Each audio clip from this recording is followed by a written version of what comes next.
On March 6th, the Japan Society hosted an event called Sparking AI Innovations While Securing Our Safety.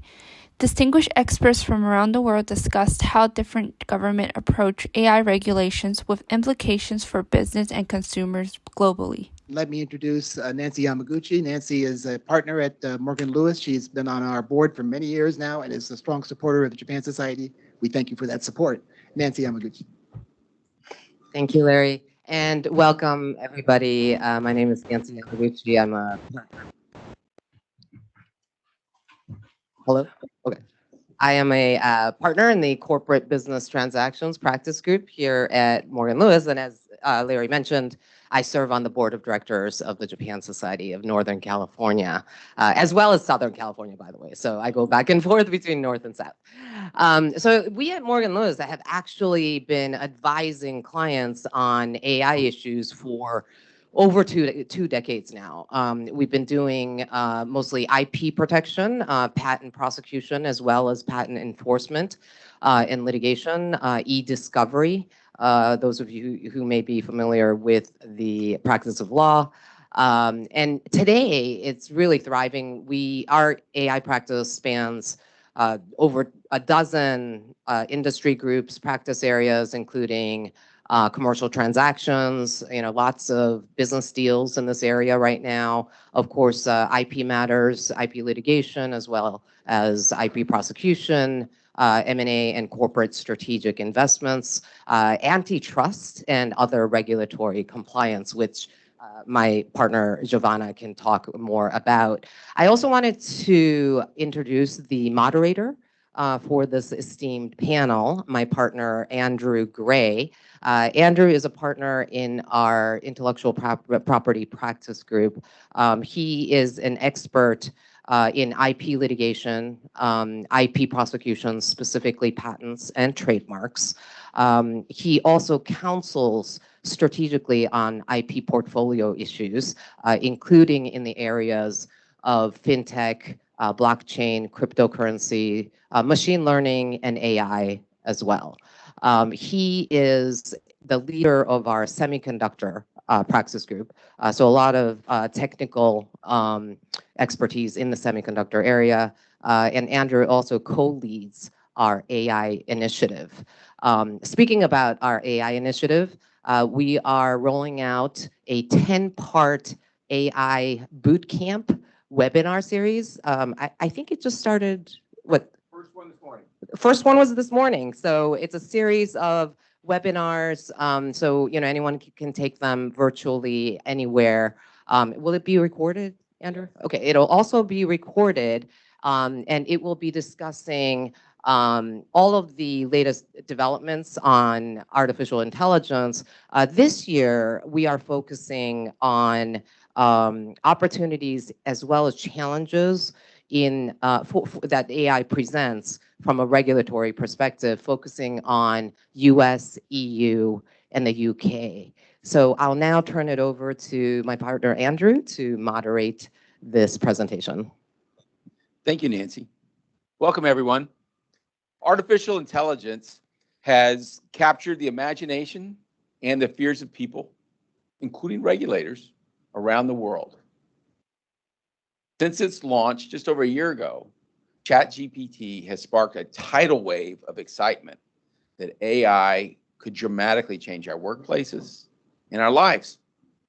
At the same time, many people, including the founders of AI companies like Sam Altman, have expressed concern about how these technologies might impact us, how they might be used for malicious purposes, and how we might possibly lose control of them, and have said we need some guardrails to help us with this. You can imagine the myriad benefits that AI could bring to us, the promise of it, the increased productivity and efficiency in our lives, breakthroughs in every field. We can only now start to imagine the benefits of automating and accelerating creative processes, such as drug discovery, disease diagnosis, engineering support, automated generation of computer code, automated content creation to support entertainment, to support news reporting, optimization of our scarce resources, like environmental resources, to achieve environmental benefits. The possibilities are endless, but it doesn't come without risk. And the risks of AI include things like job displacement. We've seen new technologies cause job displacement before. How will this impact us? There's bias implicit in these AIs, and the use of these AI technologies will amplify that bias. The ability of AIs to spread misinformation and to spread misinformation in ways that distort reality and undermine trust are significant. The deep fakes, incorrect results, which we call hallucinations, privacy concerns, ethical considerations, perceptions of authenticity, like, is this real or was this AI generated? Those are just a few of the risks wholly apart from malicious uses of AI and security threats from it. So there are a number of ways that we can address these risks to ensure the responsible and beneficial use of AI. And we need to address these risks in a way that balances the risks with the benefits. Corporations are already talking about, we'll see whether they're actually doing, responsible adoption and use and development of these technologies. Regulators are already implementing safeguards and other regulations where industry has not stepped up in the way that it needs to. This all has raised itself to the level of awareness of the regulators. And if you just think about regulation throughout history, governments, regulators have a notoriously difficult time staying ahead of new technologies, especially a technology like AI that seems to be changing the world overnight. All right. How should countries encourage the development of these possibly world-changing technologies while also ensuring that we have appropriate safeguards in place against these risks? Private sector companies are continuing to invest billions of dollars to push these technologies. They're pushing them as fast as they can as they seek to gain advantages against their competitors. We're fortunate to have 4 distinguished experts from around the world with us this afternoon to discuss how the governments of the United States, Japan, and Europe are thinking about AI and what sort of regulatory tools they are developing. These experts are going to share their thoughts about AI regulation and discuss how different regulatory bodies are approaching AI technologies and what this means for businesses and people around the world. To my right is my partner, Giovanna Cinelli from Morgan Lewis. She resides in Morgan Lewis's Washington, D.C. office, where she serves as the leader of Morgan Lewis's national security practice and international trade practice. Gerard de Graaf is the senior envoy for digital to the U.S. and head of the EU office here in San Francisco. Koji Ouchi is the counselor of the Embassy of Japan in the United States. And joining us virtually, Hiroki Habuka is a research professor at Kyoto University, Graduate School of Law, and the CEO of Smart Governance, Inc. All 4 of these experts have been heavily involved in the ongoing debate about how to do this balancing, how to regulate this technology without stifling the innovation. We're going to start with short presentations from each of our experts on their thinking, and then we're going to turn to a few questions that I'll moderate. Gerard, do you want to kick us off?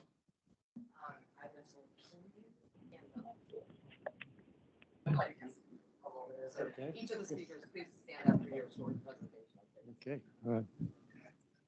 I'm not a short person. It's the first time that people are telling me that they can't see me. I mean, typically I have to kind of kind of bend down so that other people can actually see rather than me blocking their view. But I mean, thank you very much, Andrew. Thank you also for the invitation to Morgan Lewis. It's a pleasure to be here. And Andrew said just to me a minute ago, don't give all of the answers already to the questions that I've prepared. So I'm going to this is not a presentation. I'm just going to make a few statements and maybe to set the ball rolling.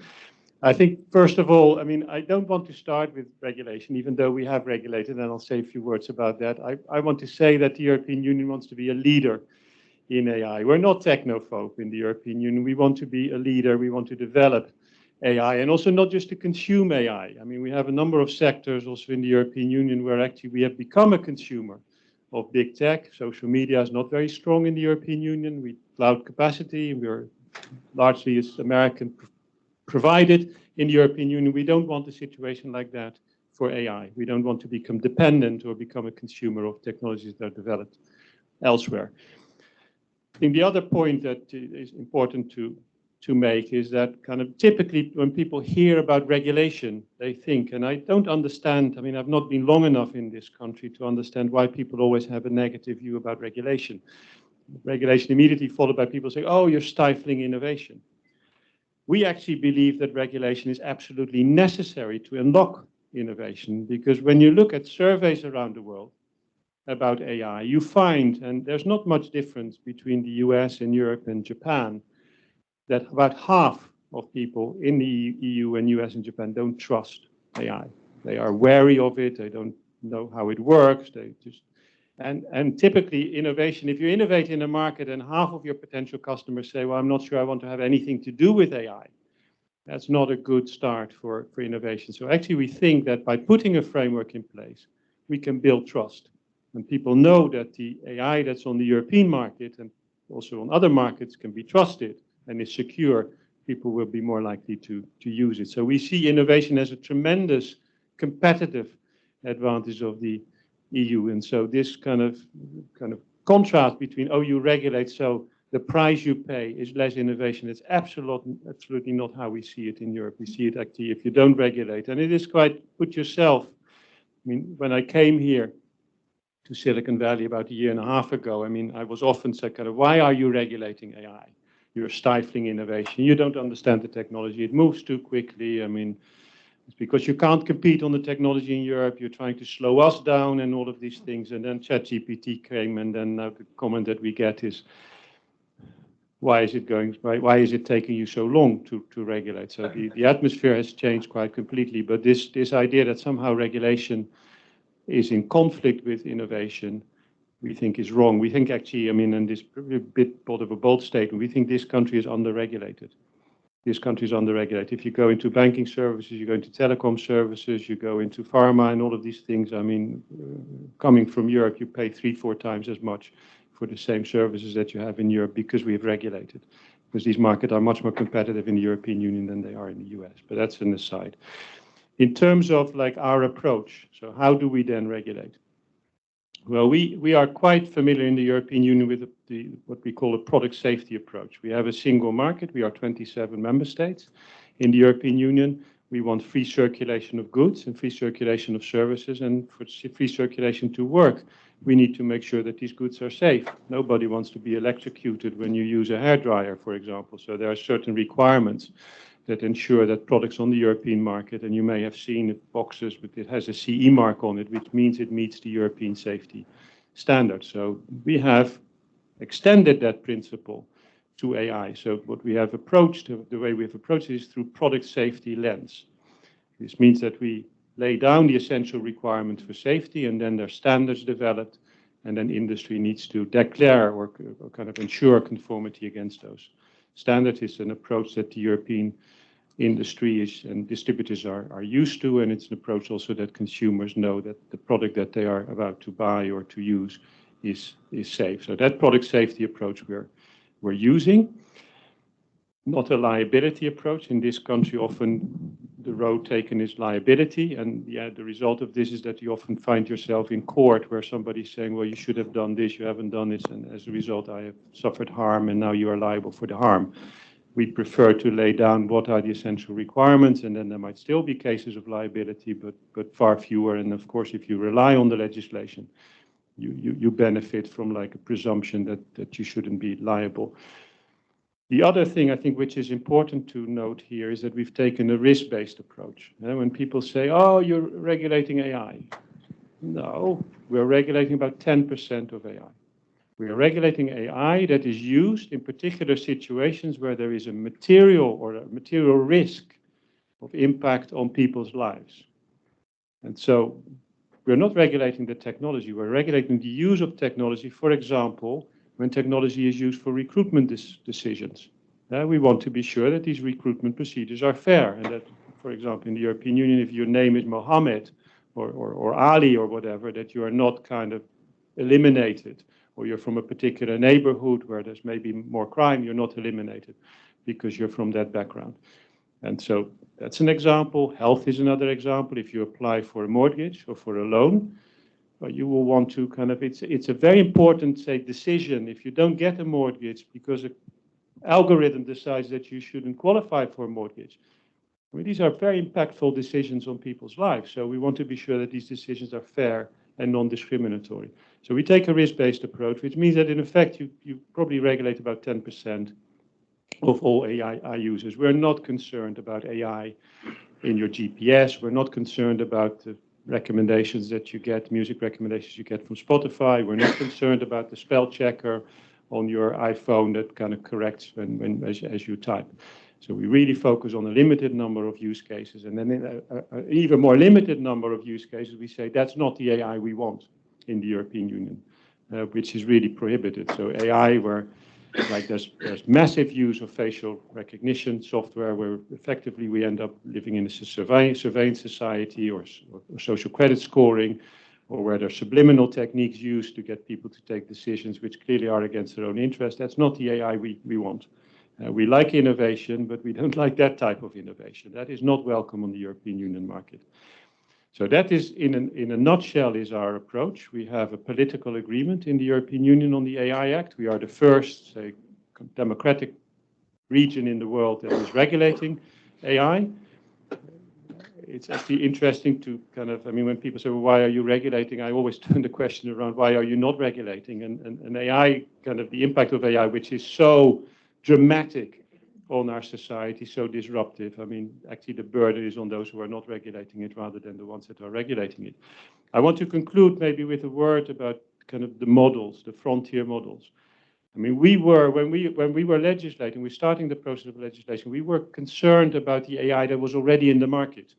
AI used by banks, AI used by recruitment firms, AI used by hospitals, etc. That's what where we were concerned about, and that's where we wanted to ensure that AI was producing fair, non-discriminatory, transparent, explainable results. And then November 2022, just over a year ago, year and 3 months ago, suddenly ChatGPT came, and it caught us a bit by surprise. I mean, we were in the middle of the negotiations, and then suddenly these models appeared. And so the question is, well, what are you going to do with these models? So we worked a lot.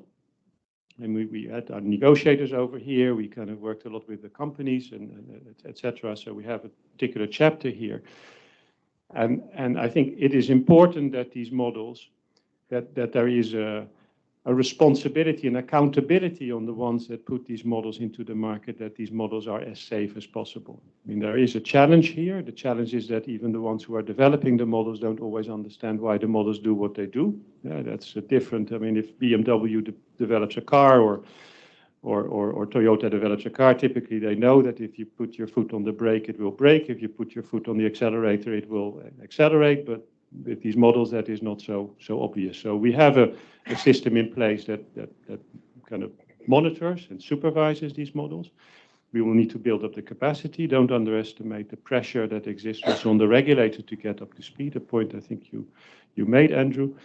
And then we need a lot of international cooperation. I'm going to hand over the floor to I guess to Ochi, or to also to praise the Japanese presidency of the G7 to kind of really make a priority of AI governance, and to having achieved, I think a global standard, both in terms of the principles as well in terms of a code of conduct that I think is going to be really, really beneficial, because Europe is not able to solve all of the problems of the world. We only regulate for Europe. We don't regulate for the US. We don't regulate for Japan. But collectively, particularly if we use the G7 template, the framework, I think we can come up with a framework that is going to be really effective. Thank you, Gerard. Giovanna, what are your views? It's very difficult to follow Gerard. It's a pleasure to be here. And so let me just share a couple of perspectives from the United States side.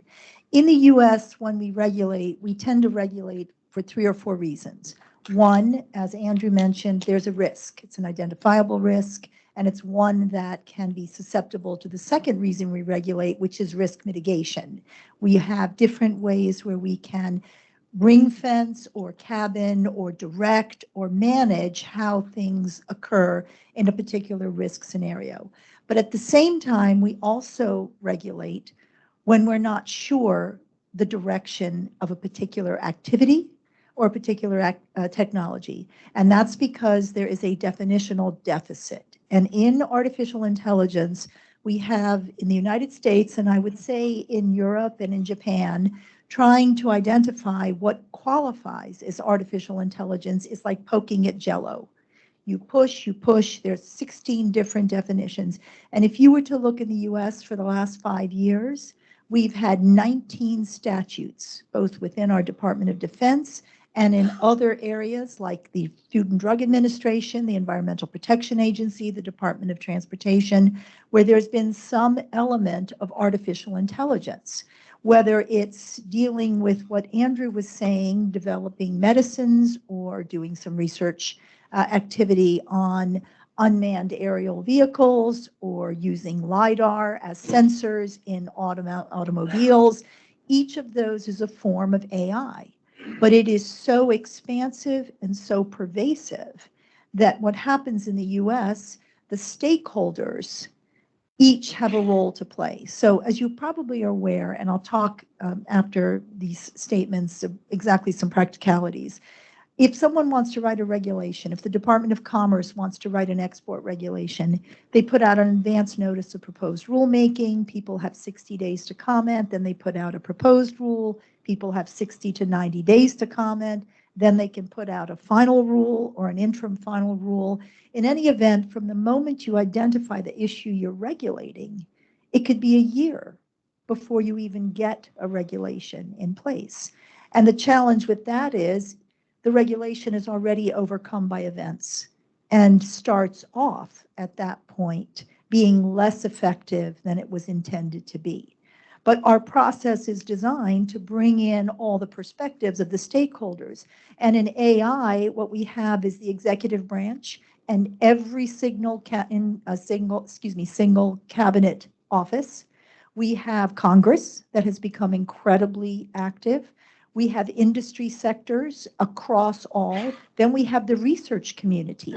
And even though the research community supports the government and also supports industries, it has its own equities in this area, either because, as Gerard said, you have stakeholders out there who don't want to have it stifled, or as Andrew was saying. But the problem is too many disparate perspectives. And so it becomes a compromise that satisfies no one. And so with that background, let me tell you what's been done in the last 5 years. So the Congress has defined artificial intelligence in the last 4 National Defense Authorization Acts.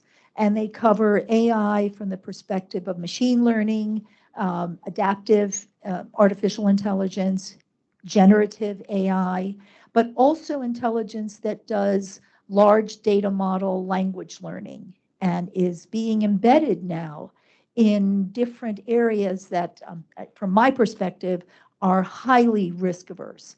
In addition to my legal career, I spent 25 years as a naval intelligence officer. And I can share with you that I would find it challenging to be on a submarine and think that an AI algorithm is giving me some kind of information about an action that I should take. The data integrity is the foundational issue in those circumstances. So the Congress has put forth different definitions and ring-fenced certain areas. But at the same time, it has identified the need to make some significant investments, understanding that semiconductors are a foundational element of artificial intelligence. So what do we have? The CHIPS Act. What do we have? The Select Committee on the Chinese Communist Party holding constant hearings and issuing letters to industry sectors and private equity and venture capital about where are you investing in AI, specifically in China. And so you have attempts to try to manage. And then you have the executive branch. So the president last year issued Executive Order 14110, which was the executive order on the safe and secure use of artificial intelligence. Now, I've practiced 37 years, and I've never seen a 100-page executive order. And I'm not paid by the word. So very, very comprehensive. But what that executive order did is it took a whole of government approach, and it said every single agency, every single office in the office of the president is going to develop working groups, frameworks, guidelines, advisory committees, and regulations for the development and use of AI in each of these cabinet areas. Everyone is behind. There was a report from the Government Accountability Office indicating that the only thing all the agencies have done is they've designated chief technology officers to oversee it. So already the implementation has lagged. But that doesn't mean that the executive branch is not being active in the area, and they're starting to move in that direction.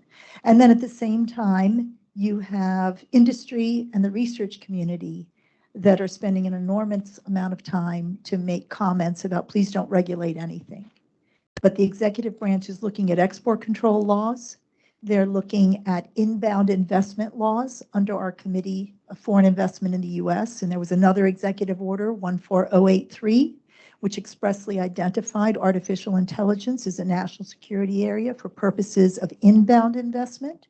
And then we have an outbound investment regime under Executive Order 14105, which is now saying for U.S. persons to invest outside of the U.S., specifically in countries of concern that have been identified as China, Hong Kong, and Macau, you now are looking at artificial intelligence, semiconductors, and quantum.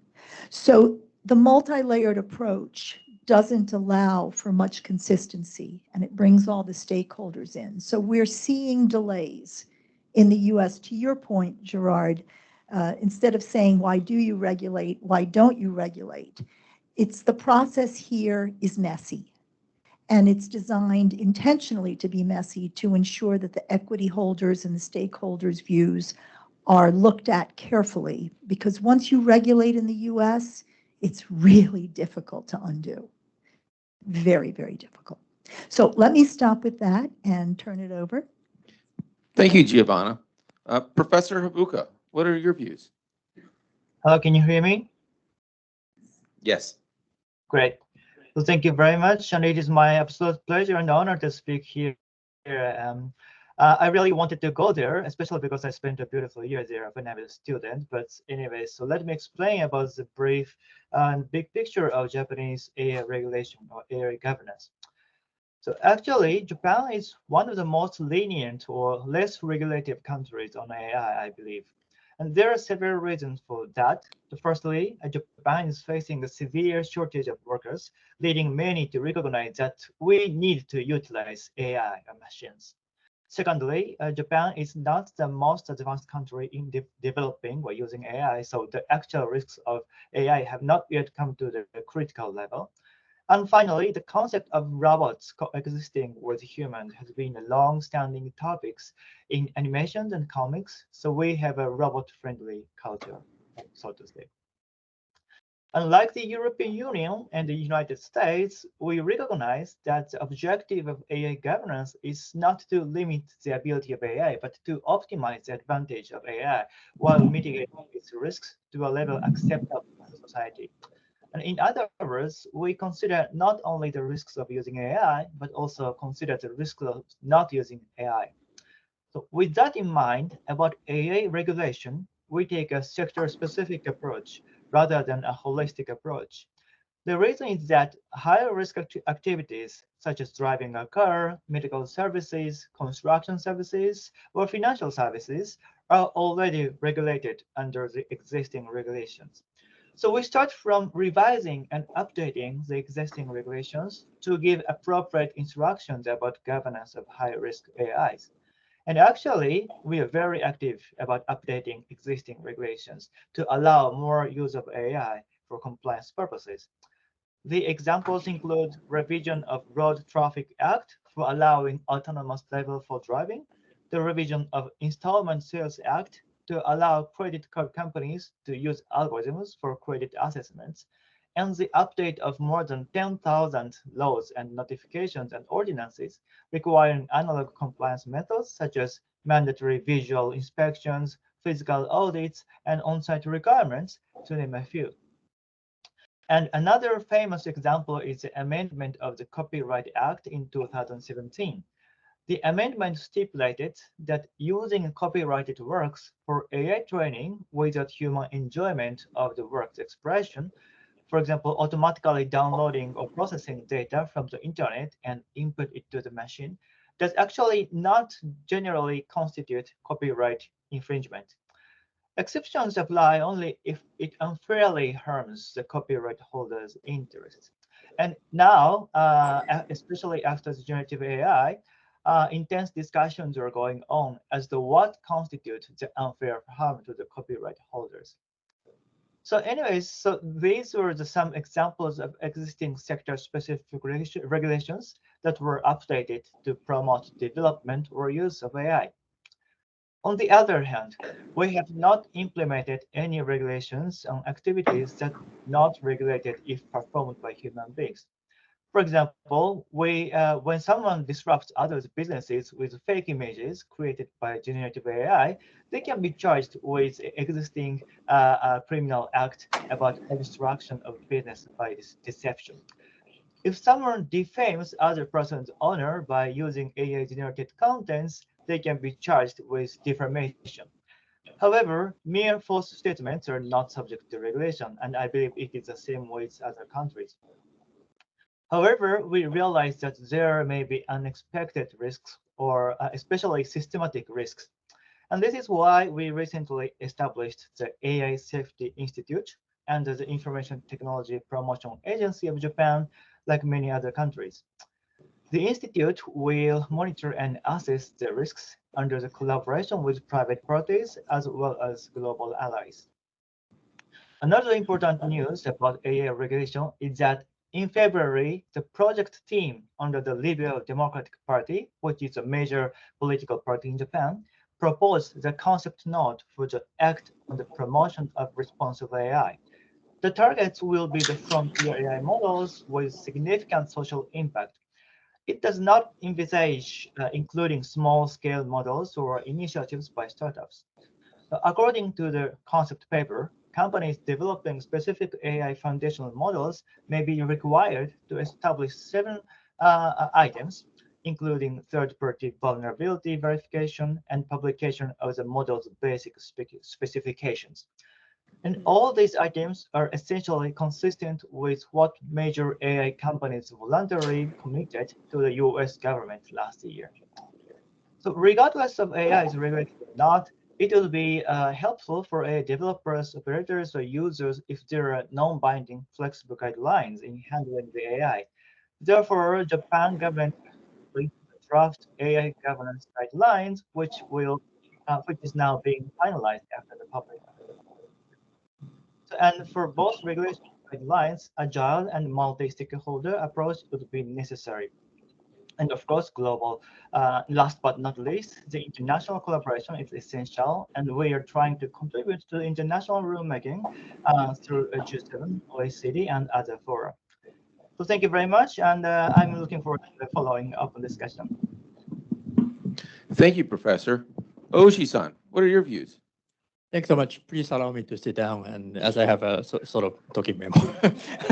I'm sorry. I will begin with my conviction that last year, 2023, will be recalled not only as a year that when everyone was fascinated by ChatGPT, but also the year that partners will through AI development capability, meaning US, Japan, and the EU, European Union, has proved ourselves that we could make a difference in areas of critical and emerging technology by striking that balance between the innovation and the protection of human dignity. So, yes, I'm sorry. I'm really proud and delighted that Japan could make a truly meaningful contribution to the international discussion on the AI governance on the front. And actually, last December, G7 leaders has endorsed the first in history international policy framework, which is called Hiroshima AI Process Comprehensive Policy Framework for the advanced AI system. And actually, that is comprised with 4 documentation. One is OECD analysis on the benefit and the risk of advanced AI system. 2, international guiding principle for all AI stakeholders. And 3, code of conduct for the AI developers, advanced AI system developers. And 4th, project-based cooperation, for instance, misinformation or disinformation type of things. So, but actually, rather than deeping dive into the details of this documentation, I will just highlight 3 points of our accomplishments as a G7. First, actually, we're partners, really close partners. But in what ways? Actually, G7 is actually we are holding the shared principle and conviction that free and open international order and the rule of law should be enhanced than others. And actually, we could spearhead the international rulemaking discussion on AI governance, even ahead of those countries who we don't share democratic values. We have to be really mindful, for instance, that countries like PRC, China, last July, they have established new Generative AI Service Act, and they're trying to strike the balance from their perspective of Chinese innovation and protection of the really core principle of the Communist Party. So we should be really mindful of all the international discussions in the rest of the world. And the 2, actually, we could successfully put together all the AI stakeholders over the course of G7 discussions, not only the developers of large language model, but also other stakeholders, including civil society and academia. Actually, last October, we convened Internet Governance Forum in Kyoto, and one of the panels was devoted to the discussion about AI governance. And we invited many representatives from civil society and academia as well. And thanks for the really kind advice from European Union. We did a public consultation of the draft international principle before finalizing our draft documentation. That is, I think, first in the history that the G7 could agree to an international documentation. And the 3rd, we could establish a basic framework for the future governance of artificial intelligence at the really high level of ambition for the advanced AI system developers. For instance, as I said, there is a code of conduct agreed upon by the G7 leaders. And one of the pillars is to require the advanced AI system developers to do the risk assessment and the transparency mechanisms even ahead of introduction into the market. And they're also required and encouraged to develop the risk mitigating measures like watermarking and the provenance. So we really would like to encourage every single stakeholder to come up with the trustworthy and responsible AI system. And so with that, we have many achievements, but at the same time, we have many topics and challenges ahead of us. So generative AI is such a new technology. So we don't have full visibility of both of the risk and the benefits. So we should be really also mindful that AI is not just a technology, but it is contextual, and it is a society system that every country will have different ideas and approaches to mitigate the risk. So we need more interoperable and flexible framework so that we could have common sense of what future AI governance would look like. And I think AI, a G7 guiding principle and code of conduct will be one of the first step for everyone to get started with this type of discussion.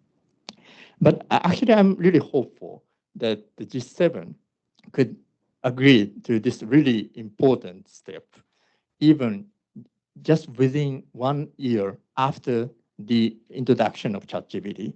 That is really encouraging because nobody believed that Japan could do this within our presidency, and then we could successfully pass it along to the Italian presidency now.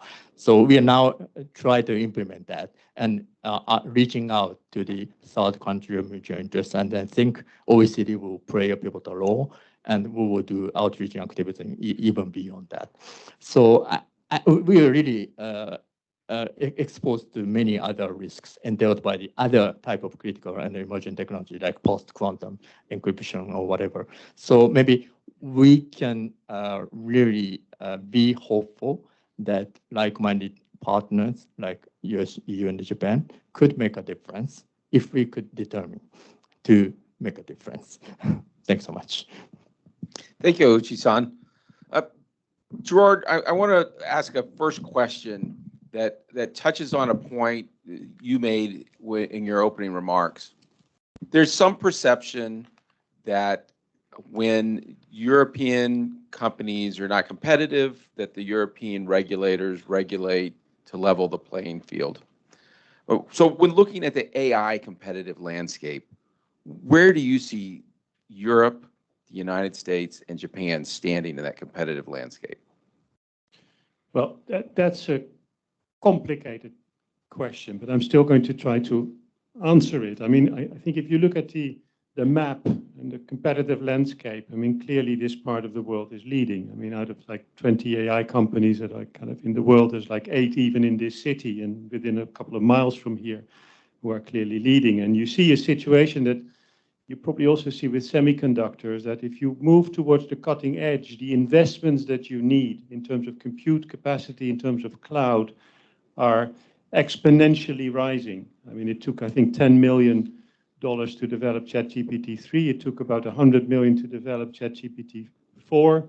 It will take $1 billion or more to develop ChatGPT-5 and then just continue to kind of exponentially. So there's not many companies, actually, there's not many organizations in Europe or in the world that have that capacity to develop these very powerful large language models, these frontier models. I mean, somebody from Stanford told me the other day, if you would take all the universities in the United States, Stanford, Harvard, Princeton, I mean, MIT, they could not develop a frontier model such as OpenAI's frontier model. So we also are looking at, I think, an ecosystem problem here and a competition policy problem here. I mean, you may know that the EU is looking into some of the arrangements between Microsoft and AI, that we are going to a landscape with kind of a really limited number of players. And if you go back 10 years,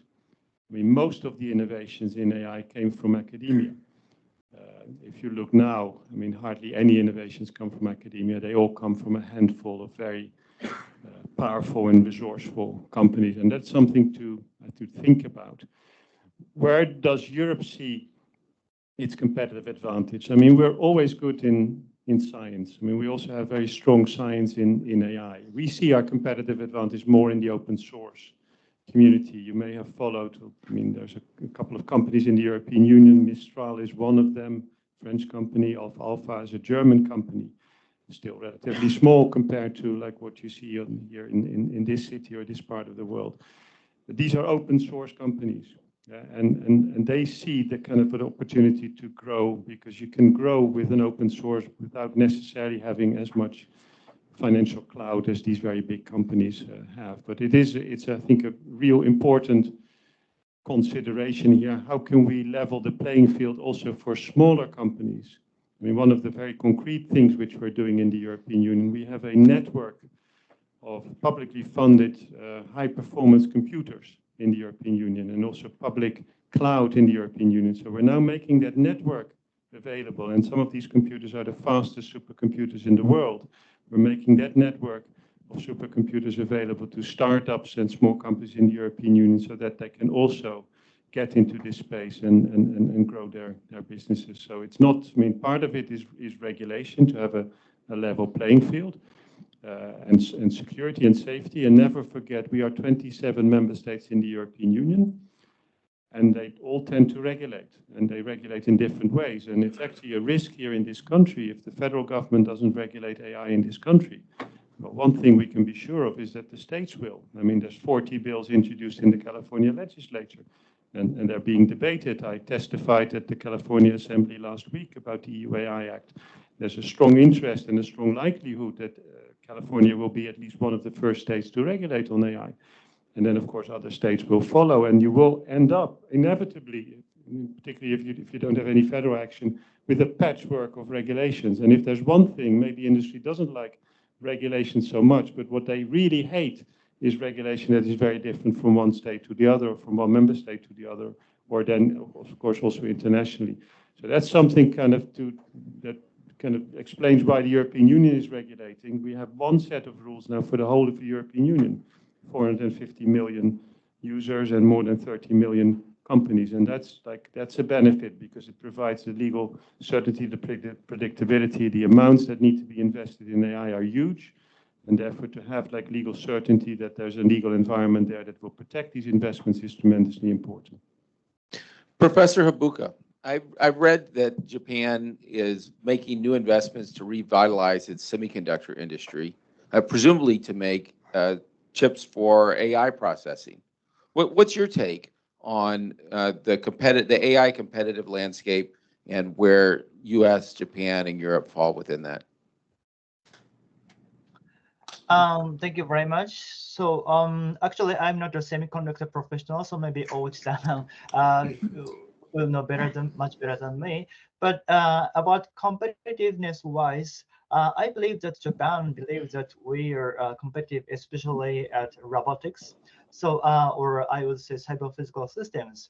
And cyber-physical systems has even more, could be more risky compared with only digital systems. For example, autonomous driving systems, or autonomous driving drone systems, or surgery robots. And for that, we need to consider how to combine existing regulations and the unexpected risks of the AIs. And that is what Japanese governments are working hard. Thank you, Professor. Yeah, thank you. Go ahead. Sorry. I wanted to ask the Ouchi-san's view. That's what I was going to do. Well, I have a little things to add, but historically speaking, Japan has been really sort of good at expanding the basic technology to the application and services. But I think this applies to this technology as well. Perhaps not so many Japanese businesses are pretty much interested in coming up with another type of large language model from the scratch.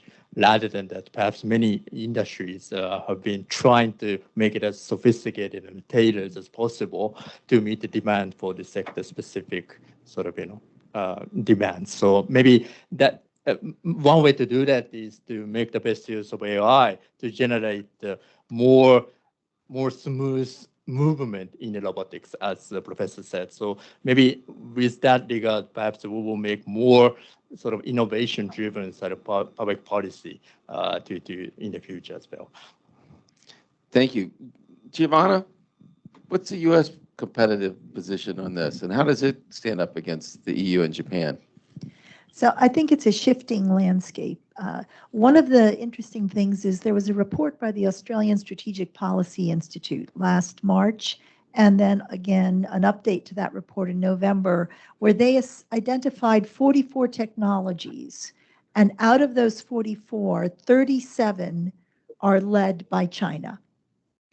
And included in that were not just artificial intelligence, but all the subsectors that go into the development of artificial intelligence. So in the United States, when we look at the regulations, the first thing we try to determine is, well, what do we want to regulate and for what purpose? Do we want to deny access to something? Do we want to delay development? Do we want to encourage innovation, in which case we're going to subsidize? But we have other legal limitations. Our intellectual property laws, for example, can impact how you handle open source. The RISC-V, for example, they moved to Switzerland because they did not want to be subject to U.S. export restrictions. We have antitrust considerations that we have to look at as you begin to build an antitrust. It's irrelevant whether you're open source or a public company or a private company. It's the consolidation in the market. And then we have subsidization issues. When you find all these open source models or other development, are taxpayers in the United States somehow subsidizing? And is that subsidization in contravention of multinational obligations that we have, whether it's under the World Trade Organization or USMCA, all these different areas? And it goes back to the existing impediments at the same time that we're trying to figure out what is AI. But I did want to comment on a point that you made, Gerard, on not wanting to, or when you regulate, making sure that you regulate for a purpose, in essence, health or safety. We have a lot of regulations in the U.S., our Environmental Protection Act and the agency and all the regulation, OSHA for occupational health and safety, our Health and Human Services, our Department of Education. In the last year, the administration has added 19,000 pages, 19,000 pages of regulations. They can't even enforce or understand what it is that they have tried to regulate. And so moving forward and just regulating to regulate is creating a morass that is the most likely reason why we will end up with some innovation stifling, or we'll end up with innovation that just goes so far beyond what we can ever administer or regulate. So I'm not a fan of just saying, let's just do AI. I think we ought to consider whether we want to take the approach that was done in the nuclear world, where in the United States, under the Atomic Energy Act, information related to certain nuclear activities is born restricted. And then it gets removed from controls under certain processes. Otherwise, we're doomed to be reactive on everything. And then it's just a morass of inoperable regulations. So that's apologies for the Debbie Downer. Sorry. No, it's all good, Giovanna. Ouchi-san, in Japan, are the Japanese already observing the impacts of AI in industry and in the public sector? And if so, what are the impacts you're seeing? Well, it's really easy to begin with the government principles, government examples, because everyone was fascinated, including government officials, with the ChatGPT, and we try to sort of, make use of AI to help us draft any guidelines, policy documentations.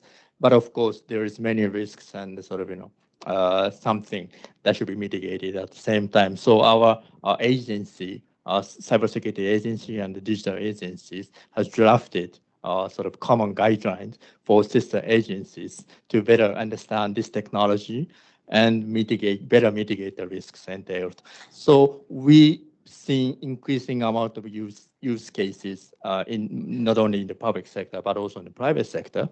But the unique situation in Japan is that we took presidency of G7 even ahead of updating our domestic regulation or guideline. So what we're doing right now is how to better incorporate what was already agreed at the global level towards downstream to the domestic situation. But we have earned enough time to digest what is at stake to strike the balance. So we just released our draft updated guideline for the industry stakeholders for the AI governance. So we try to have better dialogue with the industry stakeholder, and we'll keep it updated as well. Thank you. Giovanna, in the US, are you seeing impacts of AI in industry or in the public sector? Most definitely. Let me just focus on the CHIPS Act for a moment, because it is designed to help build foundational capacity, not just for semiconductors per se, but for specific applications. So the CHIPS Act has been in place for, I think, over a year. It has had money allocations. The Commerce Department has established processes, procedures. They had to go out and hire people not within the Commerce Department to populate the CHIPS Act program, because the agency did not have the expertise to develop the frameworks, the guardrails, and the guidelines that the CHIPS Act required. And yet, through today, they have not given a single dollar to anyone. Now, this goes back to a very practical impact. Great idea. Let's build a domestic industry. Everyone should have some form of domestic industry. There's nothing wrong with that. But the amount of time it takes and the processes, and the example I'll give you is the clawback provision. So there's $50 billion to give. You have to fill out 100 pages of applications. You need all kinds of processes and procedures in place. You need guardrails. And oh, by the way, if you make a mistake and use the money improvidently, the government can claw it back. And what that has done is it has created a pause in companies who were first in line when the CHIPS Act was being negotiated in Congress, and said, this is fabulous. Everybody was going to stand in line for it. And then the details came out. So very pragmatically, we're not seeing the benefit of a legislative program that has billions of dollars in it. It has just taken too much time. Yeah, I've been seeing that directly. Gerard, in Europe, what are the impacts of AI on industry and in the public sector? Yeah. Maybe first to say that we also have a CHIPS Act, the EU CHIPS Act, which was adopted about 8 months ago. 43 billion compared to about 50 billion in the US. And we have already had more than 100 billion of new investments committed. And the money is flowing. So you can move more quickly if there's political will to move more quickly. Are we seeing AI in the EU? Yes, we're seeing a lot of AI in the EU, and particularly AI in areas like financial services. I mean, there's no decision on like a loan or a mortgage or anything else that is made in the European Union without use of AI. Medical diagnosis is done with AI. Recruitment decisions are largely, particularly by large organizations, are done with the help of AI. I mean, transport, energy systems. I mean, we cannot move in the European Union to smart energy systems where you have a mix of energy sources without AI. So there's AI everywhere in the European Union. Of course, we need to see more of it, and we will need to see also more of the benefits of it. So this is not something like far into the future, like someday AI may come. I mean, we're experiencing what we're talking about. So some of these, say, the risks. I mean, I'm from the Netherlands. I mean, the Dutch government almost fell because they had an AI in place that was used to distribute social benefits to people, and clearly it was a biased AI. People, I mean, 30,000 people got into tremendous difficulties because they were suspected of fraud with Social Security benefits, and I mean, there's a lot of kind of hardship of people. So these are real examples, and there's many more. I mean, insurance claims, I mean, bank loans, and etc., medical diagnosis. So we're talking about. And that's maybe a contrast with the US. When you talk about AI in the US, they talk about AI in the future. These very large, powerful models and all the benefits and all the risks. We are talking about AI that's already here and now, where you don't really hear that discussion in the US. And because when you use data, I mean, the problem is often not just the AI, it's the data on which the AI has been trained. And so those are kind of issues that we think we need to regulate on, because this is not something that companies will necessarily do voluntarily. And we don't want to be in a situation where the damage is done first and then we do the cleanup. We want to do that beforehand. We want to do it the other way around. So in terms of the powerful language models, I think here, I mean, we're in a phase where nobody knows how the market is going to be segmented. I mean, there's not a lot of money made at the moment yet. There is also a bubble. There's been massive investments in AI. And you talk to the average VC, they know that the bubble is going to burst. I mean, what is going to be the successful formula? And they're probably different. There's going to be like the mass market where you have like a $10 subscription on ChatGPT and you use it. There will be much more business market. Business is not keen to share its own information and have it run through a ChatGPT-4, because then, of course, there's copyright concerns, there's issues about trade secrets, and so there's definitely going to be a dedicated business services market. And then there will be like the very large language models, which are changing incredibly fast. I mean, the large language models that exist at the moment are good at 1 or 2 tasks. The large language models that are now going to come on stream in the next couple of months are good at doing 100 tasks, doing 1,000 tasks. And this will complicate. And when you talk about safety, I mean, it's easier to assess the safety of a product when it can do only one thing and you assess it. But if a product does like 100 things or 1,000 things and all at the same time, it becomes much more complicated also for a regulator to assess that this product is safe. And even, as I mentioned before, the developers don't even know what the product or what the frontier model is capable of. So this is a major challenge that we're all facing, but obviously we are embracing the technology in the European Union. We also have a shrinking active labor market population. So it's, I think, like in Japan, we need, I mean, you talked about semiconductors. We see all of these investments announced in the European Union. You see it in the US as well. I mean, this will require another 600,000 people going to work in the semiconductor sector in the European Union in order to absorb more than 120 billion euro of investment that have been announced. Well, we don't have 600,000 people in the European Union that we can just kind of make available to the industry. This will take some time. So this is where AI, for example, is absolutely indispensable, because we're not going to get there. Look at TSMC; it has paused the investment.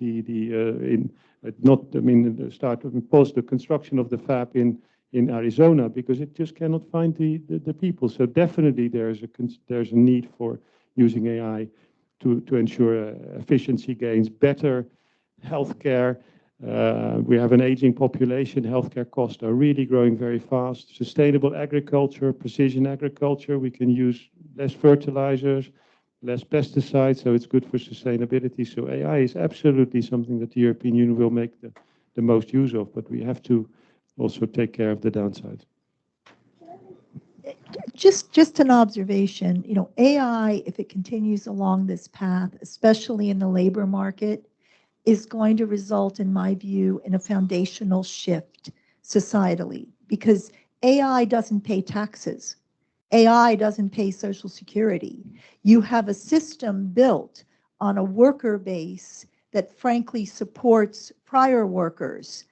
And if you're going to do replacement, now in Gerard, your comment about you don't have 600,000 employees to find, but those 600,000 are simply employees that are replacing those that are retiring or those that need to be supported. And we're seeing in a lot of labor markets in the US, whether it's the engineering market for aircraft or shipbuilding, you have people who worked 30, 40, 50 years in these positions, and they're retiring. And if you automate and bring robotics and AI, you might make a manufacturing process more efficient, but you've eviscerated the necessary base, financial base, to allow the society to provide the services that are going to be essential. And I don't know about Europe and I don't know about Japan, but here in the United States, we're not hearing as much about that. Yes, we hear statements every now and then about worker displacement, which is true, or worker retraining, which is also true. But that foundational pyramid that we have really could become a Ponzi scheme if we're not careful. Maybe on that point, I mean, I'm almost tempted to say the European Union will always find a way in the member states to tax. We're pretty good. We're pretty good at that. So we'll definitely find a way to tax AI systems. I mean, but there's a huge benefits in terms of productivity gains. I mean, yes, the work kind of place will change fundamentally. Initially, maybe more like I mean, what we call like a co-pilot. It will enhance, it will remove some of the routine jobs. It will make all of us more productive. And if we're all more productive, I mean, how are we going to maintain our standards of living, which are high in Japan and in the US and the European Union with a shrinking active labor market population? The only way to maintain our standard of living or enhance it is to become all a little bit smarter at what we do when we are at work. And so productivity gains is exactly, it isn't just replacing people that are retiring. It is to become more productive, because productivity is what is the foundation of our welfare system and of our kind of quality of life in the European Union. So, but when I think there are a number of advantages that Europe has compared to the US in terms of, like, call it the foundation elements. And I agree with you, Giovanna, that I am surprised, because these discussions, I mean, it's about universal income, all of this. These discussions are taking place in the European Union, but there's not really a discussion about, say, the future of work with AI in this country. And I think this country is not sufficiently prepared. I mean, we in the European Union, of course, we have social protection systems with active labor market policies. So, I'm always, I'm happy to live in this country, but I live here in a very privileged situation, because I have got all my European conditions of employment and my holidays and everything else and my health care.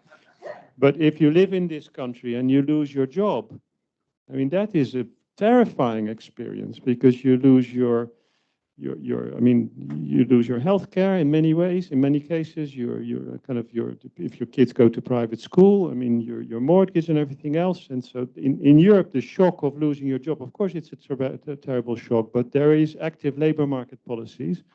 You are going to get a social security that is, of course, not at the level of like an income that you get out of work, but nobody is going to end up on the streets in the European Union. I think that kind of social protection system is going to make it easier, like a shock absorber, to kind of to deal with the shocks that AI will definitely kind of cause in our societies. I think the other thing, but maybe not necessarily to go into it, is we have modern copyright protections.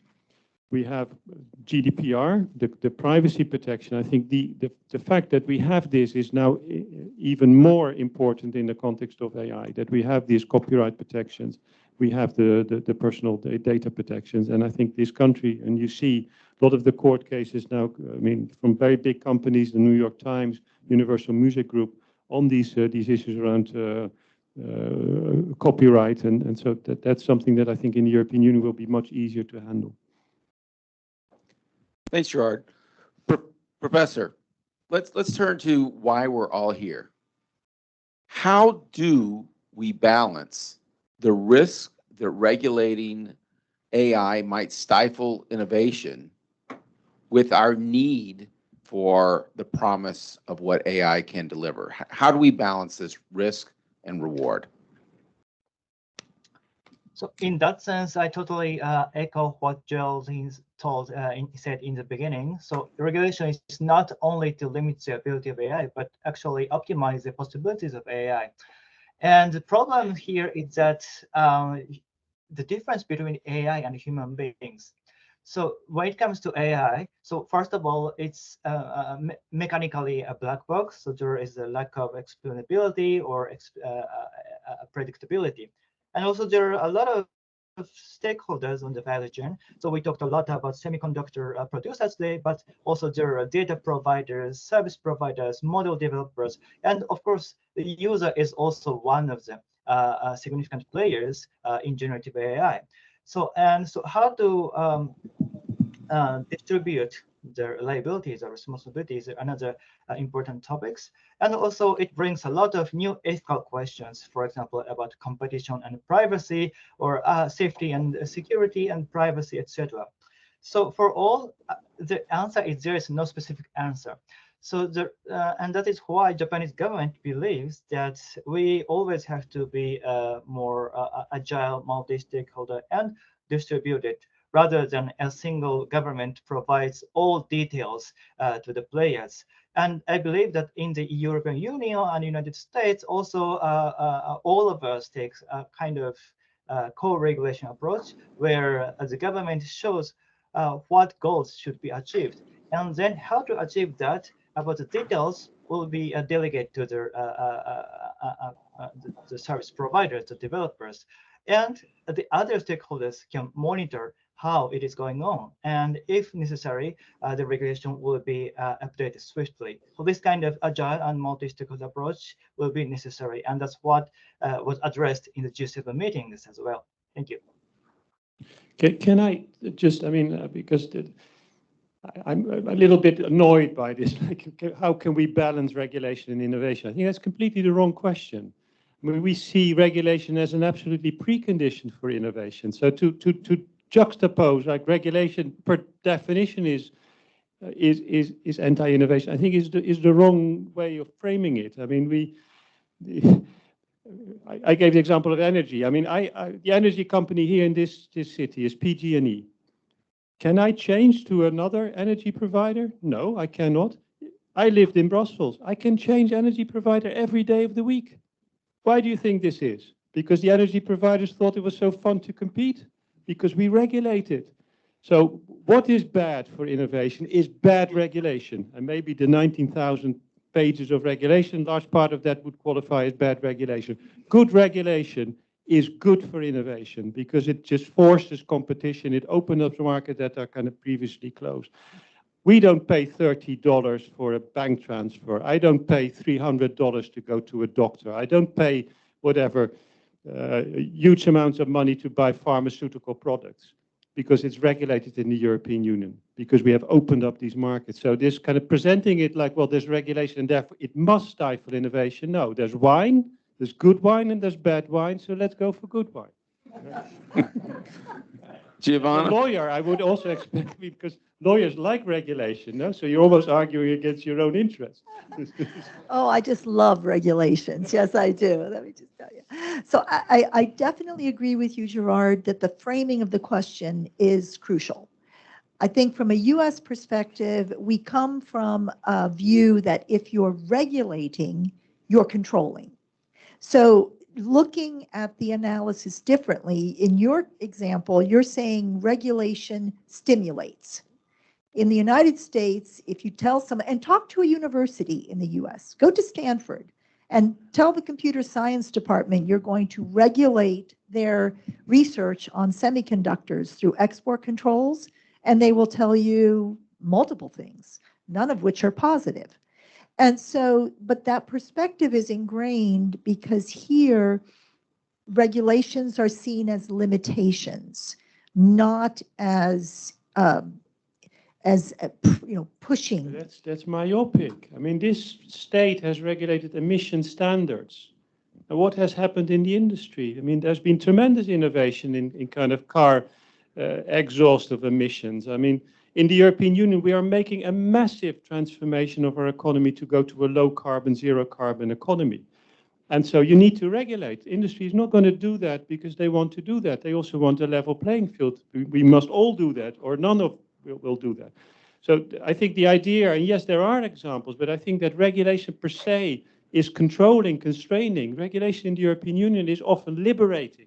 It is opening up markets. We're regulating, I mean, the App Store, for example, the discussions that you read about Apple, which is a different subject from AI, that the European Union is forcing Apple to open up, to allow side loading, to have competitive app stores in place where you, if you have an iPhone, you can go and download an app not from the App Store, but from another app store, is freeing up, is injecting competition into a market that is not competitive at the moment. So I kind of, yes, there is good regulation, bad regulation, but it's not constraining per se. I think this country has a notion of regulation which I think is outdated. But I think, let me defend the United States. Okay, so we're a common law jurisdiction.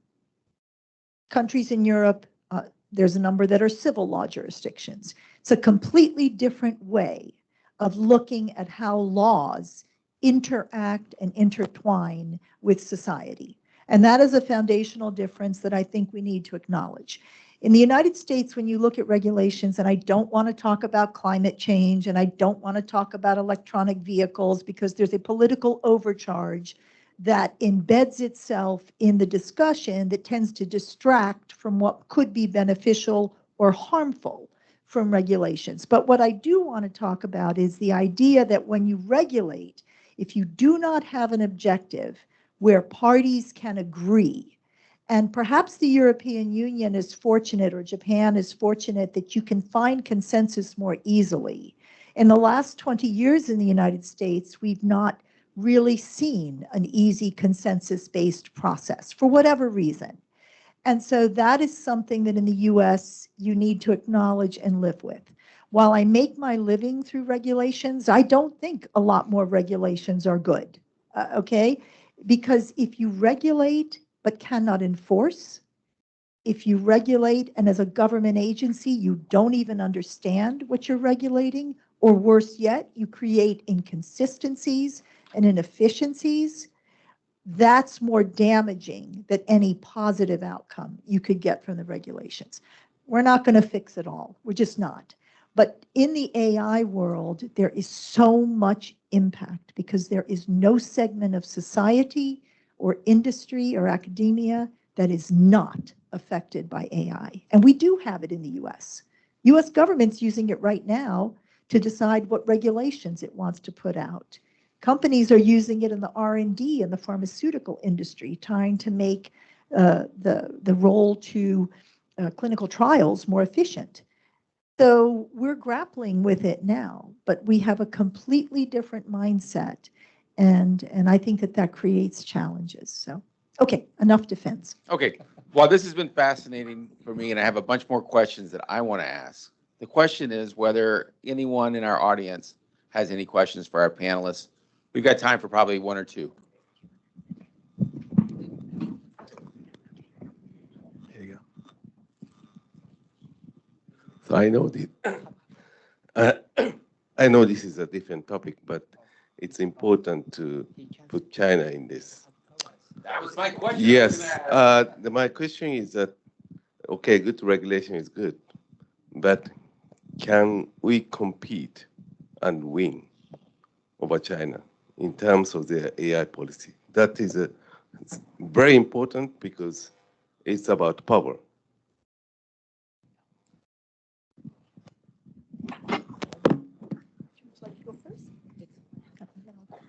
I mean, I think there's a military security dimension to this question that I don't want to necessarily go into. I think what is important about AI is that AI is not just a technology. AI has values in it. I mean, we want to have AI and technology in general in the European Union that supports our values. We want it to support people. We don't want people to kind of adjust to AI. AI needs to adjust to people. That's the simple way of putting it. And so we are not competing with China in AI, but if we have conditions for trustworthy AI in the European Union, and China has another kind of philosophy behind AI, more a controlling, maybe repressive philosophy, that's the kind of AI that will not be admitted onto our market.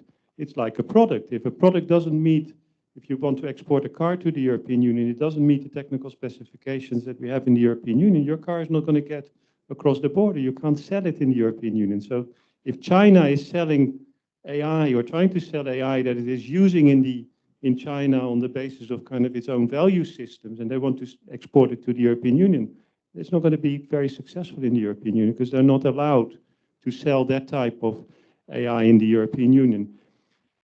I think ultimately, of course, one of the issues is also how much do we invest? I mean, Europe is out-invested in AI. I mean, there's a lot of investment in this country, massive investment in China. So one of the things that Europe needs to do better is to invest more in AI. But we can definitely compete. And we can definitely compete with China because we don't like, say, the Chinese approach to AI to become the European, I mean, to become very present into the European market.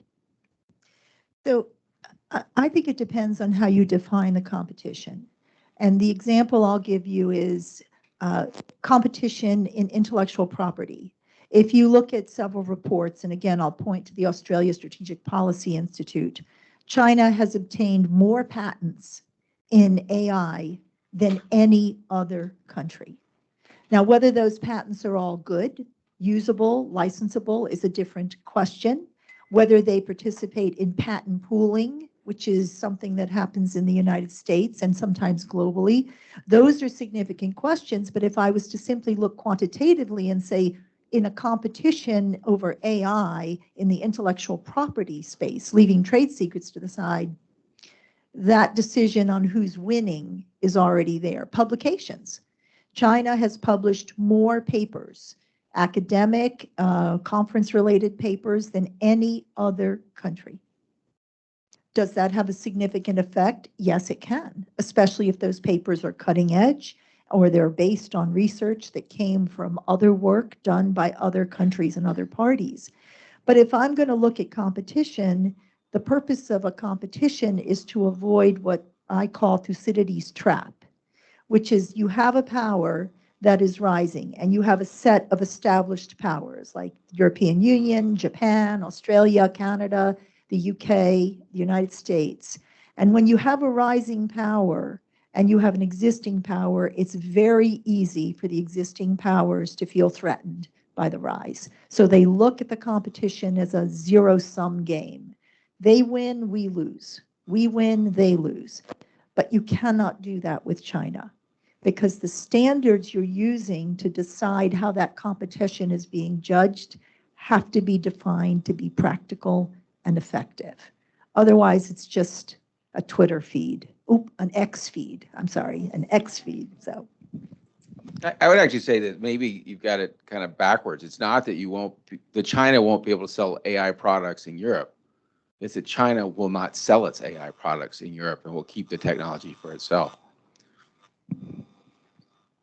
And this is a market access. I mean, the product safety is a market access instrument. So, I mean, if Chinese or American AI doesn't meet the European standards, i.e. for trustworthiness and safety, it cannot be circulating on the European Union market, cannot be put onto the European market. Well, if China works towards a different vision, different values than the European Union, I mean, it is unlikely that AI applications that work in China would be admitted to the European Union market. Well, what they do in China, that is none of our business, but they cannot market products that are not in conformity with European standards in Europe. And that's the point I was trying to make. It's a market access issue as well.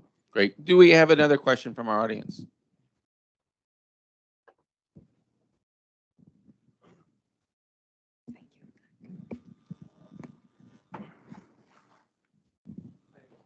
Well, thank you for all that different opinions. So one thing that I'm hearing here is on the European side, the regulation is actually becoming pro-innovation, whereas in the US, sometimes regulation may be sort of stifling innovation.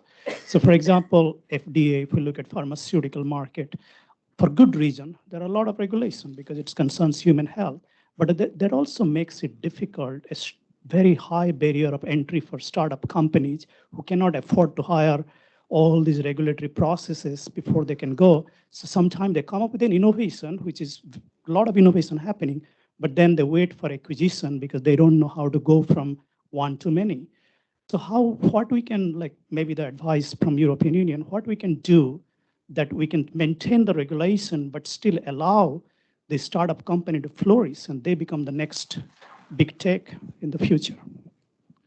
I mean, from many European regulations, small companies are exempted, or we differentiate in terms of like obligations, and we do so also in the AI Act. I gave some examples how we're trying to support startups and small businesses in the European Union, for example, by giving them access to supercomputing facilities and cloud facilities. One of the other things we're doing is we are building data spaces. There's a lot of data in the European Union, for example, for health or financial data, but unlike in the US, where you have, of course, got very, very big companies that have a lot of data that they can use. I mean, just think about the social media platforms. In Europe, the data is distributed. It's not in one place. So what we're trying to build at the moment, and the health data space is an example, where all of the health data that is available by hospitals and medical institutions, of course, very much protected by GDPR, cyber secure, is put together on a data space. Startups, small businesses have access to that data space. They will have access to supercomputing facilities, and they can start to find breakthroughs, medical breakthroughs, develop new pharmaceutical products. So that's not linked to regulation, although you need some regulation to give them that, like the access to the, and to put a framework around the health data space. But that's how we think we can actually promote innovation. And at the same time, of course, legal security is important also for small businesses, and having access to a single market. If you're a startup, you start in one member state, but your aim is to be successful in all of the member states. And so if you have the same rules across 27 member states, 450 million users, that is an enormous advantage. Thanks. So we're at like 5:28 right now. The panelists are sticking around. Please come speak to them, challenge what they're saying, learn more from them as we continue. But for now, Steve has a couple closing remarks for us. All right. Well, thank you, Andrew. Thank you, all of our panelists. Thank you, Habuka Sensei, for joining us from Japan. And thank you to all of you for coming to today's program, and to all of you who are online. I guess I don't know if I'm on camera or not, but anyway, we really appreciate your time and participation. Step back. Okay. Then I have to duck down, right? So Japan Society of Northern California is a nonprofit organization, and we depend upon support from our corporate members like Morgan Lewis, and our individual members who come to our programs, become members in the society, and support our activities. We do a lot of different programming, not limited to technology and AI. We had a program on climate tech 2 days ago. We had a program on LGBTQ relations between Japan and the US last week. And many more coming up. Next week, we have a biotechnology entrepreneurs program, and we have a program for next generation Japanese Americans. So we have many, many things going on. I encourage you to become active in some of our programs. You can see our schedule at our website, usajapan.org, and encourage you to join our mailing list to do that. So in conclusion, let me thank again Morgan Lewis for hosting us today and assembling part of our panel. We really appreciate your support and involvement, active involvement in this. And there will be a reception for those of us who are here in person following the program where we can continue the discussion. I want to really thank our panelists today for having not only a really enlightening conversation, but some good dialogue back and forth and differences of opinion. So thank you, Gerard, for keeping the discussion lively. And thank you, Andrew, for moderating the group. And we look forward to seeing you at a future event. So thank you, everybody. Building bridges between the United States and Japan since 1905. Japan Society.